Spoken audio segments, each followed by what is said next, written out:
Well, good morning. This morning we're going to be picking up in verse 15 of Hebrews 9. I know the title of this, it seems a little misleading, the New Testament.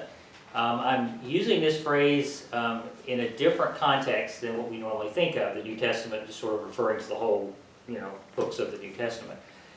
However, what we're going to find is that the Greek word that is translated testament can be used to refer to different things depending on the context. And that's leading into what we're going to talk about today, because it surrounds the author of Hebrews' next, I should say, analogy and comparison that he is going to use to continue to build his case about the superiority of Christ. So we're going to start by reviewing a verse that, I don't know why that verse 15 drops down below that line. It doesn't do that at home when I'm on my home computer. It's like when I do it on my tablet, it's like it doesn't line up right. Because it shows up right over here on my home computer. But when I do it on my tablet, it shows up different.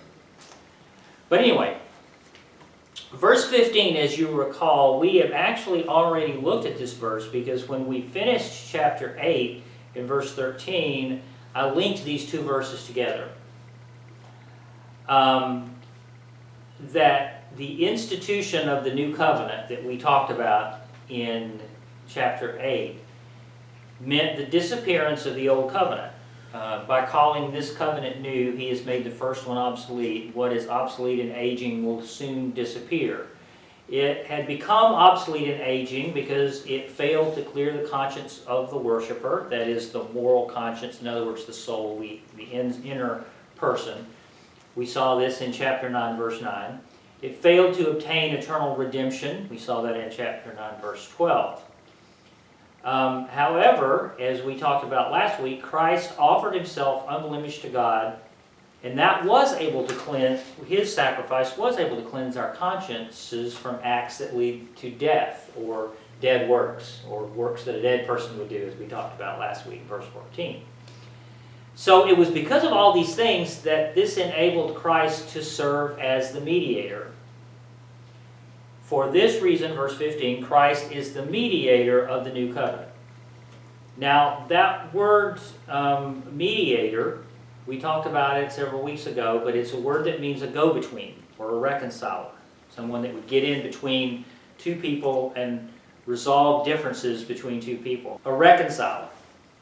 So what Christ was able to do was to reconcile sinful man to a holy God through this new covenant and the new covenant's promises. So for this reason, Christ is the mediator of a new covenant, that those who are called may receive the promised eternal inheritance. So we see what Christ's work as mediator made possible, and that promise. Those who believe, those who are called and believe, have an inheritance. And it's an inheritance that is eternal and will never diminish or perish. It's called an eternal inheritance. It's that word that means endless, without age. And then he goes on to say, now that he has died as a ransom to set them free from the sins committed under the first covenant. So we keep going back and forth between these words, between the first covenant, the old covenant, and the new covenant. Now I want to talk about this word that's translated by our English word ransom here. That Greek word means to set something loose with something else. It's an interesting word, I think. It's a compound word, and the root word means setting something loose, but putting the two words that make the compound word together means that you're setting something loose by use of something else, like by use of force. It's kind of like, in my mind, it's the picture of pulling a nail out using a hammer, and you pull it out. You're using something to wrench something else loose. Some other external force is enabling you to set something loose. In other words, the nail doesn't pop out by itself. The nail can't pull itself out. A screw can't unscrew itself. It needs some external force in order to release it. And so that's the idea here behind this word of setting something loose. And in this context, it refers, the way it was used in the first century is it referred to a price that was paid to secure the release of someone, like a prisoner or an indentured servant or a slave. And so the end result is that the slave or the prisoner is set free. But they don't set themselves free.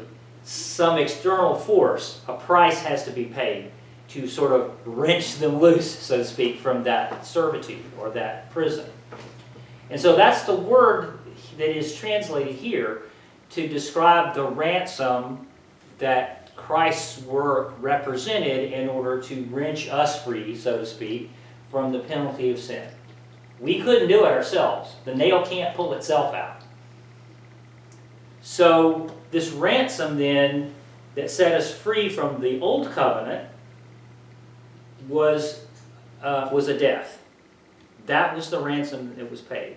However, it wasn't any death. It was a very specific death, and that was the death, of course, of Christ himself. So that leads us, again, I apologize about the verse falling down like that. It drives me crazy when it does that. This leads us, starting in verse 16, to the next analogy he brings up. And this is why this gets to the definition of this word that we've been talking about. Verse 16 says, in the case of a will. That word translated will is the same Greek word that is translated covenant and is translated testament. Covenant, testament, and will are all the same Greek word, diatheke. And the root of this word means to appoint or set apart. So, all through our study of the covenants, ever since we went back and talked about the Abrahamic covenant and all the ones since then, we were talking about this same Greek word. We were always viewing this word in the same way that you might view a treaty between two warring nations, where there's a cessation of hostilities and they make a treaty, a peace treaty, or a contract or an agreement between two parties. That was the context in which we understood the word covenant. And so we sort of saw God's covenants, his various covenants, as sort of his contract with us. In most cases, a one-sided contract where God, didn't have any, it was unconditional on what God said. But it was still, in some sense, a contract. And it does mean that in certain contexts. This is one of those Greek words that can mean different things depending on how they're used. But now the author of Hebrews uses this same word to lift it out of that context and to put it in a different context. The context of a will. And this is really kind of the root of the meaning of the word. And so in this context, this will means the intentions and the orders of a person toward his heirs concerning the things that are his during his life. In fact, when I looked up the dictionary definition of the word will, and it is a legal description of a person's wishes as to the disposition of his property or estate after his death. So when the author of Hebrews talked about the new covenant in chapter 8, he was talking about a covenant in the sense of an agreement. However, here he's using the same word and using it to describe God's will. Not God's will in the sense of this is his purpose, but God's will like he wrote his last will and testament to us. His actual will. And it's easy to see when you read further in this verse that this is exactly what the author is saying. In the case of a will, it is necessary to prove the death of the one who made it. I don't, mean to be negative or anything or dwell on morbid things, but when I was studying this, I couldn't help but rumbling. I couldn't help but be brought back to my own personal circumstances that I've had experience with this. He says that in the case of a will, it is necessary to prove the death of the one who made it, because a will is enforced only when somebody has died. It never takes effect while the one who made it is living. And so, I remember a very strange day for us back in 2003 when my dad called us up and said he wanted us to come up to Blue Ridge one Saturday. But we had to be there in the morning because we had to be there before noon. And I'm like, okay, whatever. He says, because we need to go to the bank while you're here. And I found out that the whole reason was because they had made their wills. And when we went up there, me and Deborah and Andy went up there, he presented me with a copy of his last will and testament, and he gave me copies of his beneficiary form for his life insurance and his 401k, and then they took me to the bank and they put me on their bank account and put me on their safe deposit box that they had up there, and presented me with all of their funeral plans and everything and all of their final wishes, and basically that was just the day.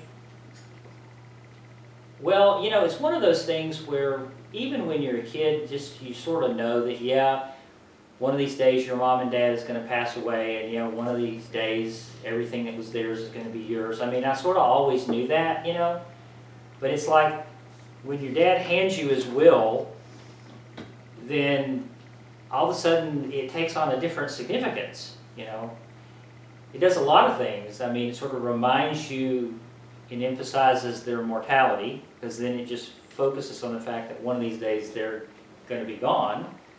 It reminded me my own mortality, because if my mom and dad are at the age where they're going to pass away, then that means that I'm getting on up there too. And so it was kind of a strange day. And then, at the same time, though, there was a positive side of it, because it meant that it was really, from my mom and dad's standpoint, it was an act of kindness, because they took care of all of this. And they set everything in place to where when the day came, I'm not saying it would be easy, but a lot of the preparation work was done. All I really had to do was sort of push the button to start things rolling. And they did so much for me. But I said all that to say this. During that period of time between 2003, when I was given the copy of his will, and the day that he did pass away, you know, I had this piece of paper, which was his will. And I'm not going to say it didn't mean anything, but during that time between 2003, when he signed it, and the day that he died, it really was just a piece of paper. It had a meaning. It meant that he had intentions and had plans, but it had no force of law. It was really just a piece of paper with some words written on it. It meant something in the sense that clearly, you know, it expressed his intentions and his desires and the work that he had done to prepare. But the piece of paper itself didn't mean anything. It was just a piece of paper. It didn't mean anything until I had a second piece of paper. And that was this piece of paper, which is a certificate of death. Before this piece of paper could mean anything, this piece of paper had to happen, which was the proof of death. You see, it was necessary to prove the death of the one who made the will. Because I could have taken this piece of paper anytime I wanted to into the Fannin County Courthouse and said, here, I have this, so now give me all this stuff. And the clerk of the court would have said, okay, but did your father pass away? And I would say, sure. Just take my word for it. Well, I'm sorry, we have to have a document. And I could go out to the car and write it out on a piece of paper. My dad passed away. Here's a piece of paper. No, it has to be a certain kind of document. Because under modern law, you have to produce a certificate of death to proceed with the processing of a will, which is called probating a will under our laws. And that death certificate does a lot of things. You know, when you actually look at what's on a death certificate, it states not only the facts of the death, but also the time, the place, the cause, the circumstances, who reported the death, had to be, and then ultimately it had to be certified, had to be attested to by someone of authority, a medical examiner, a physician, a coroner, something like that.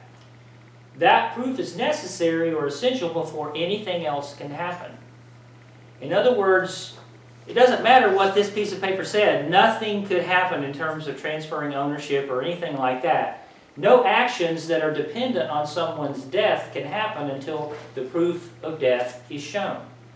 Why? Because a will is enforced only when someone has died. This piece of paper had no force as long as my dad was still alive. He had to die before this meant anything legally. Before the death, the will is just a piece of paper and it has no force of law in and of itself. That proof of death becomes necessary for the will to take on the force of law, to be in effect a court order. Because then once you go into the court with this and this, then you give this, which is a court order. That's when things begin to happen. And there also has to be an executor. Interesting, one of the things in this will was the designation of an executor. An executor is the one who actually does the work of dispersing the assets of the estate. And the executor had to be someone who survives the person who made the will. So after the person who made the will dies, the executor still has to be alive to perform the work of executing the will. So there had to be an executor.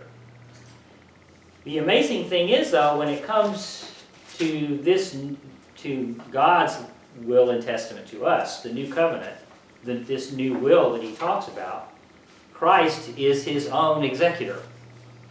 Because not only is he the one who died to make the will in force, he was also the one who survived. And he is his own executor. Which is the amazing thing, because even though he died, he yet lives. He's the only one who can be both the testator and the executor. The only one that could do that. He was unique.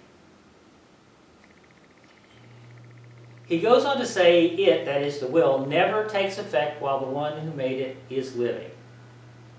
While the person is still alive, all that property, the estate listed in the will, still belongs to the one who made it. And he still owns it and controls it. He does not change ownership until there is a death. In the case of a will, it's necessary to prove a death.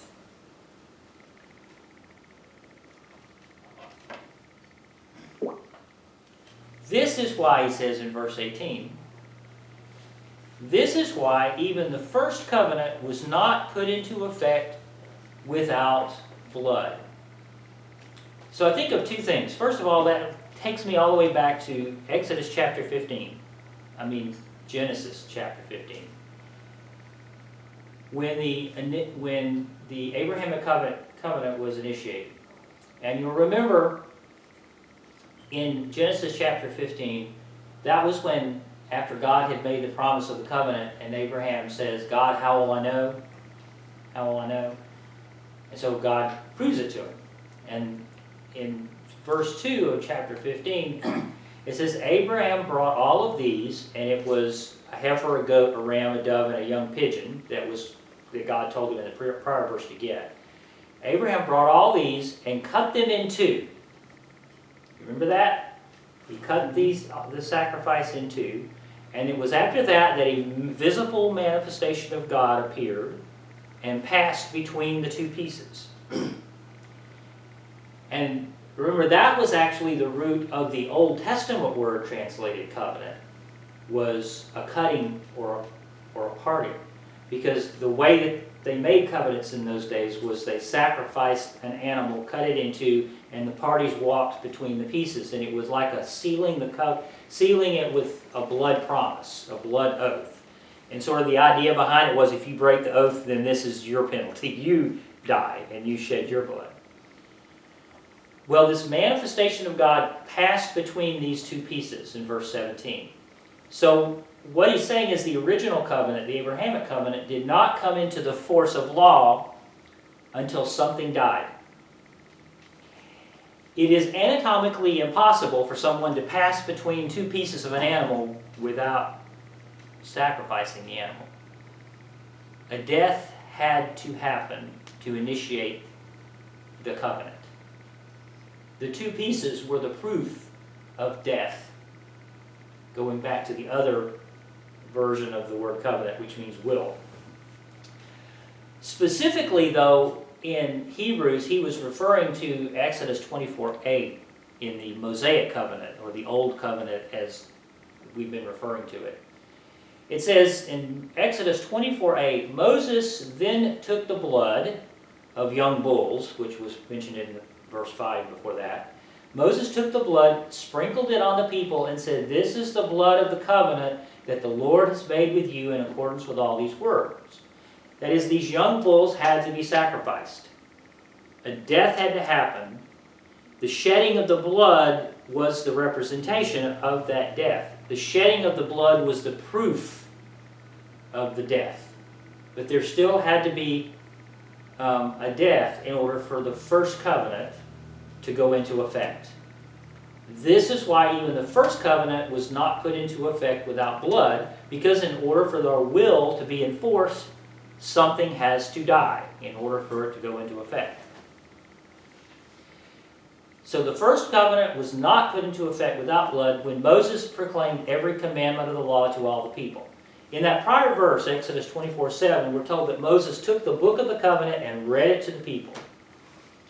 When I read this, I always think about, the old mystery movies that me and you and Deborah used to always watch. You know how so many of those old-fashioned mysteries, the person died that the mystery was about, trying to figure out who killed them. One of the things they'd always do is have that reading of the will. Remember? They'd all meet in the drawing room, or maybe it was in the attorney's office, and the executor of the will, who was usually an attorney, would read the will. And everybody that was expecting to get a piece of the old man would be there listening. Oh, what am I going to get? What am I going to get? It would always be that reading of the will. And actually I don't know how often that's done now. If there's just a single heir, it probably isn't done, but if there's a bunch of different heirs, they probably do. I don't know. I've never been in one of those in real life. But typically, though, there is a reading of the will. This was the reading of the will, when Moses read the book of the covenant to the people. And Moses read the will of God to the people, and they responded, "We will do everything the Lord has said. We will obey." Yeah, we all laughed, don't we? Because we know what happened after that. Yeah. The rest of the history of Israel. That was the people's promise. But the whole reason that the author of Hebrews brought up the new covenant was because of what he said back in chapter 8, verse 8. But God found fault with the people because they couldn't keep the covenant. They broke the covenant. And that's why there had to be a new covenant, because the people couldn't keep the old covenant. So that was how the first covenant showed a death.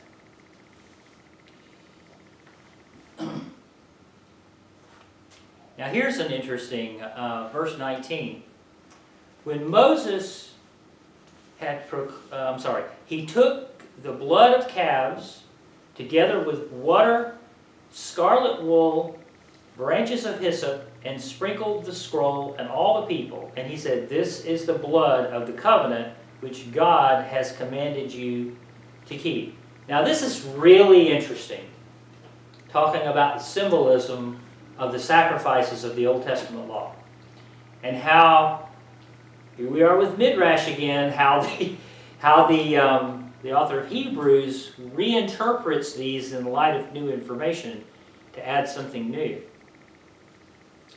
The passage in Exodus which he'd been referring to doesn't specifically mention these other items, the scarlet wool and the hyssop and all of that being sprinkled. However, most scholars think this is an allusion, A-L-L, an allusion to another ceremony that is in Leviticus chapter 14, starting in verse 1. Really the whole thing is really the whole chapter, but specifically the first 7 verses. What this Levitical ceremony is it's a cleansing ceremony that's to be done upon someone who had leprosy and recovers from the leprosy before they can rejoin the people and worship in the tabernacle again. They had to go through this cleansing ceremony. There's a few notable items in this ceremony that I think that are important here. In this ceremony, it says that the priest shall order 2 live, clean birds to be brought for the one that's to be cleansed, the man who had leprosy. The 2 birds represent the one who has to be ceremonially cleansed, and then one who must die. Because what happens is one of the birds is sacrificed. But it's interesting that they're brought, 2 of the same bird are brought. They both had to be of the same flesh, the same kind of bird. And likewise, and I think this is an allusion to the fact that we've gone over this before, when we talked about Jesus being our substitutionary sacrifice, he was able to pay our penalty. He was able to die our death for us. He was able to serve the sentence we couldn't serve. And remember how I pointed out before how important this was. In order to stand in for us in the sacrifice, he had to be one of us. That's why the Word became flesh. That's why he wasn't just a vision. He wasn't just a spiritual being. He was a flesh and blood man. He had to be one of us to sacrifice for us. He had to be one of us to pay our penalty for us. He had to be a man. So likewise, both of these birds that were part of the ceremony had to be just alike. Then it says one of the birds had to be killed over fresh water over a clay pot. One of them did. And it was said by its tradition, it was said that the blood had to mix with the water in that pot.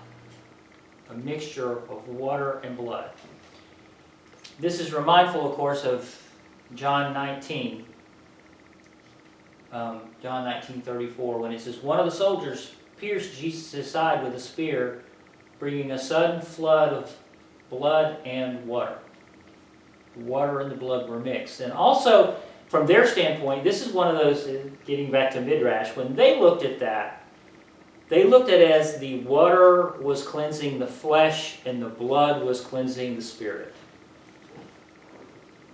But then when we see Jesus' sacrifice and blood and water came forth from being pierced in the side, it's like this adds a new level of the significance of that symbolism. But then back in Leviticus it says they were to take the live bird and dip it together with cedar wood, the scarlet yarn, and the hyssop into the blood of the bird that was killed. Now this is another thing where it is said from Levitical tradition that the live bird was actually lashed to the piece of wood with the scarlet yarn and then dipped into the blood. Now when they looked at this symbolism, they saw that piece of cedar wood as representing the strength that was of the flesh that was being restored to the cleansed person. But when I see the symbolism, I can't help but see the lamb lashed to the tree, Yes. with scarlet and being dipped in the blood.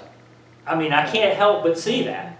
I mean, I read that. I didn't even have to read the commentary. I read that. I'm like, oh my gosh.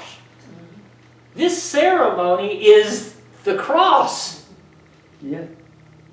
One sacrificed, one, lashed to a tree and dipped in the blood. This has to symbolize the sacrifice of the Messiah. in blood and water, lashed to a tree. And then, the best part of it all, then the live bird is to be released. He's to release the live bird in the open fields, symbolizing resurrection and new life and freedom, because he's cleansed. The blood cleansed him. Now, of course, what that represented to them in the ceremony of the cleansing of the leper, that symbolized the freedom of the leper from the taint of the disease. But when you see it in the picture, as the picture of Christ, two live birds just alike, one, of course, is released in freedom, one died, shedding its blood, but one was lashed to the other. To me, it's like a symbolism of the dual nature of Christ, that he was at the same time, he is the one who died and shed his blood, lashed to a tree, but at the same time, he's also the one who was blameless and spotless and was released in freedom at the end. It's just, to me, a beautiful symbolism that back in the day, they couldn't even understand what it meant. To them, it was just a ceremonial cleansing of a leper. But even in the Old Testament, in many ways, leprosy represented the guilt of sin on the flesh. I mean, it was a real disease, of course, still is, but that's the way they saw it. That's why it had to be not just physically healed, but there had to be a ceremonial cleansing before they could rejoin worship again and be around the people. I don't know, I was just floored when I read that. Like in John, when a leper asks, if you will, you can make me clean. Yes. And he said, I will be clean. You know, and he was cleansed of his leprosy. So most commentators believe that this is what this was a reference to when he talked about the water and scarlet wool and branches of hyssop, that it was a reference to this ceremony, this Leviticus 14 ceremony. Then he says, this is the blood of the covenant which God has commanded you to keep. So Moses was proclaiming that the shed blood of these animals was the proof of death which put into effect God's will, his last will and testament for his people. But remember, we talked about this a few weeks ago when we read this verse.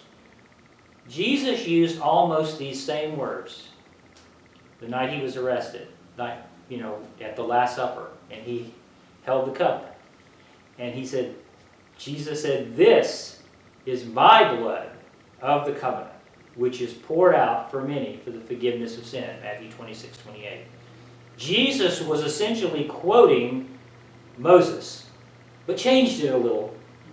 It wasn't the blood of animals, it was his own blood.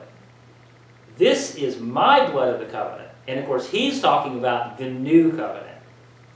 So Jesus is saying right there that his blood would be the proof of death that would set into effect the force of this will.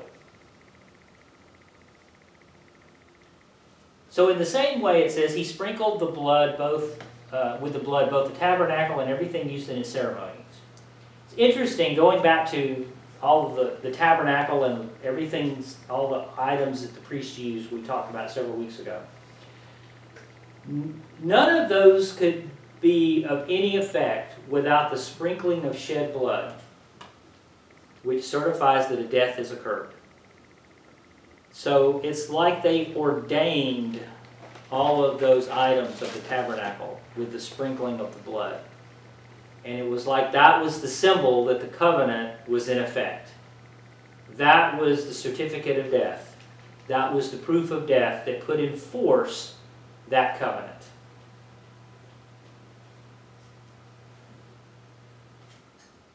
So verse 22 then tells us of the importance of that blood. This is a very familiar verse. This is one of those verses that gets quoted a lot when talking about the gospel. But I think it's really instructive to hear it in this context. Verse 22, in fact, the law requires that nearly everything be cleansed with blood, because without the shedding of blood, there is no forgiveness. So when he says that the law requires nearly everything is cleansed with blood, that word cleanse there, katharizo, it's a word that means purification, or to be made free from impurity, to be made without blemish, to be made spotless. Especially when you read through Leviticus. I know that's just one of all your favorite books to read, but it still can be instructive if you read through it. Just about everything that God commands them to do as far as a ritual comes with a blood sacrifice of some kind. There are a few exceptions. Some of the more Thanksgiving type offerings, the grain offering, the wave offering, some of those things that are more Thanksgiving about God's blessings, they have to do with bringing, things like grains and that kind of thing into the temple. But most of the other ones, though, are especially the cleansing rituals and the purification rituals. Nearly everything requires a blood sacrifice of some kind. The blood was also part of the atonement. Without the shedding of blood, there's no forgiveness. This word forgiveness, I want to look at that for a minute. The word means freedom, pardon, deliverance, or dismissal. The root of it means to send something away. And the idea behind it is you're kind of sending away the guilt of sin. It's kind of what it means. And so the sending away of the guilt of sin, that it's gone away.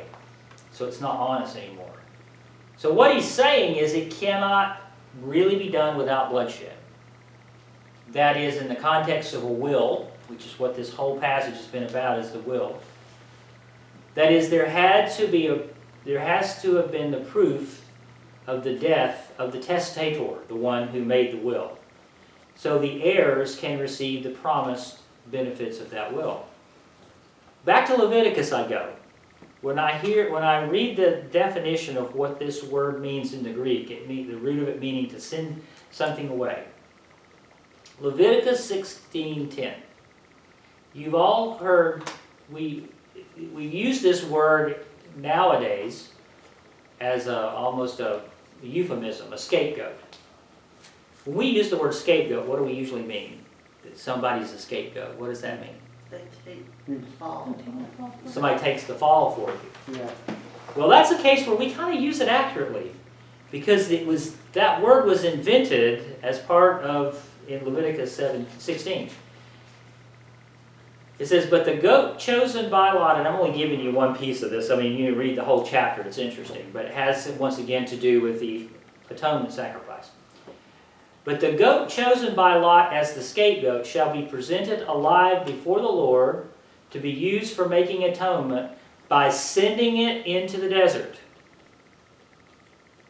So one goat, once again, just like with the birds in the other one, there's two goats that are picked.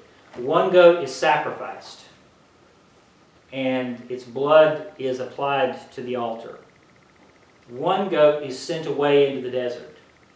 In this case, the one sent away represents the guilt and the penalty of sin, and it's sent out of the camp. The idea is it represents the sin being removed from the people. The guilt is sent away.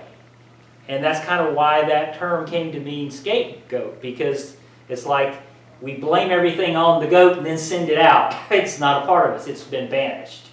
The guilt goes away. The sin goes away. That's essentially the meaning of the Greek word translated forgiveness. It's meaning the guilt is sent away. And I also think about it like you fired the executioner. The executioner sent on his way. We don't need him anymore. Sorry, don't need you today. Go home. We fired the executioner. But that forgiveness, that freedom, that sending away the guilt, or firing the executioner, or whatever little picture you want, cannot happen without the shedding of blood to prove the death. The necessity of this going back, there's a lot obviously in Leviticus about this. Leviticus 17:11, this is another passage that you're probably familiar with. For the life of a creature is in its blood. This was part of Moses, really God through Moses, explaining to the people why the sacrifices had to happen. The life of a creature is in its blood, and I have given it to you to make atonement for yourselves on the altar. It is the blood that makes atonement for one's life. You see, God didn't just make up all these bloody sacrifices and then don't tell the people why. He wasn't just being a sadist. He wasn't just trying to be gory. He was trying to point out is that there had to be that it is the blood that makes the atonement for one's life. And that the blood was the blood of the sacrifice was God's gift to them. Because you remember in all of this, the people didn't have to kill themselves. The priest didn't kill himself. The people didn't sacrifice the priest. Someone else always substituted. The animals substituted. The blood of the animals was God's gift to the people so that they didn't have to shed their own blood. Something else shed its blood on your behalf. The shed blood of the sacrifice is God's gift to you. Because the life of the creature is in its blood, so when it sheds its blood, that means it's forfeited its life. And what did we say? The death of something, the proof of death, is what puts the will in force. So, what's the significance of this analogy? Because, I'm always wanting to bring it back into the perspective of the author of Hebrews' point of the whole letter. The recurring theme is the superiority of Christ over the law. So he has used, since chapter 1, numerous analogies to illuminate the foolishness of going back to the copy or the shadow once you have the real thing. How stupid would I be if I walked around with this piece of paper and said, boy, isn't this great that I have this piece of paper? Well, this piece of paper meant something at one time, and it still does from an emotional standpoint. But I've already inherited the promises. I already have it. I don't need this anymore. I don't live in a piece of paper. I live in the house that my father left me. I don't need the paper anymore. I've got the house. I don't need that promise anymore. I've got the inheritance already. And so remember what his point was to the Jewish Christians who were wanting to abandon their Christianity and go back to the law. He's saying, you already have the inheritance. You already have the eternal life. Why do you want to go back to the piece of paper? Why do you want to go back to the will? You've got the promises already. You're living in it already. Kind of back to my other analogy about, ordering something from Amazon and yet you still hang the picture of it on the wall even though it's already been delivered. You've got the real thing. Why do you need the picture?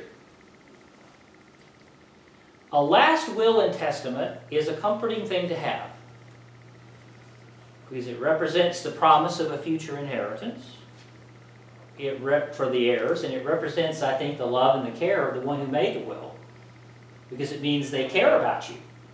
It means enough to promise everything that was theirs is now going to be yours, and that they cared enough to go to the trouble to make this will.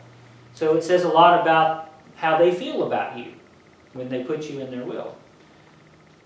But once the person who made the will dies and the executor is empowered to distribute the estate, the old will, it's not really important anymore other than its emotional or historical value.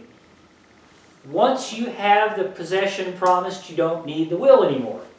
The will is just a piece of paper containing the promise.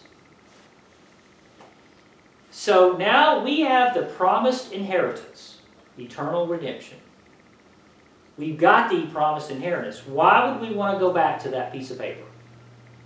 We can't live in a piece of paper. We live in a house. an eternal house, a house in heaven. So the Christian Jews to which he was writing were already the beneficiaries of God's last will and testament, the New Covenant, the New Testament. By its executor, the only executor who could execute his own will, because he still lives, Jesus Christ. They already possess eternal life. Why would they want to go back to embracing the old will, the Old Testament, the law? Why?